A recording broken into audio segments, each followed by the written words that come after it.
Good morning, horse racing enthusiasts. This is John coming to you from the shores of Saratoga Bay, not Saratoga Bay. And I want to talk to you now about the fourth race on today's card, which is the Saratoga Special. Actually, let me just break away for 1 second. If you ever see up at Saratoga, if you're ever up there, there's a daily magazine paper rag that comes out called the Special, and it gives you some good picks and some interesting talk about trainers and some of the players in the industry. It's really a good pickup. You see it everywhere. It's at the track. It's at the restaurants. It's out and about on the corner, that kind of thing. So look for that. Anyhow, Saratoga Special today, Grade 2, 6.5 on the main track. We again only have 5 horses, right? Which is fine because I think there's a prohibitive winner here, but it should be an interesting race nonetheless. When I look at a horse race like this, I try to break it down to who's going to be the speed, and then who's going to be, can anyone keep up? Is that speed going to get away? And at this point, I feel like the 4 Gulfport is the speed. He's an Uncle Mo sired horse, trained by Steve Asmussen with Rosario. Remember, a year ago, Asmussen and Rosario, they had quite a time, so I feel like, excuse me, it wasn't Asmussen with him, it was Christophe Clement. But at any rate, Rosario's having another good year. He's winning stakes races like crazy, so that all signs point to that he's going to be there for this. Strangely enough, okay, Irad is in it. He's on the 5. 5 Owens Leap is who Irad is riding. But anyhow, let's go back to Gulfport. Ran the highest speed figure, has good combination of distance, 379. I think that's the highest Thomason figure in this race. Asmussen's doing well. 25 starts, 7 wins, 2 seconds, 2 thirds.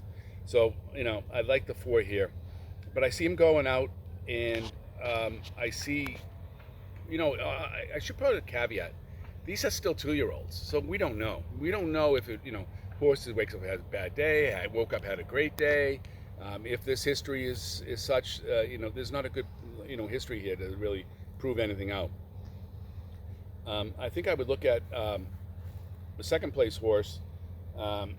Is going to be between the 1 and the 2. I think I took the 1 just because I think like he's going to be up in the front area, and that's Super Chow, which is a Lord Nelson colt, trained by Jorge Delgado. Good training percentages, solid, distance. Thomason figures. There's really not a lot you can go on other than that. I mean, his first race, he took speed 21. Can you imagine 21 on a colt for the first quarter?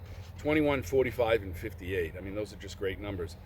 The 2, Damon's Mound, by Gervin. I don't remember Gervin a few years ago, but 84 speed figure, 101 early pace figure, ran a 21, 45, 57.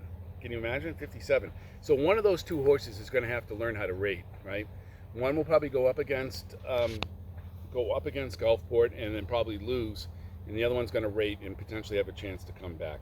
I feel like Irad's horse Owens Leap has a slight chance as well, meaning 8-1 morning line, Bolt d'Oro, pretty good Thomason figures, blinkers on today, but closing style, and it's a more balanced style anyhow.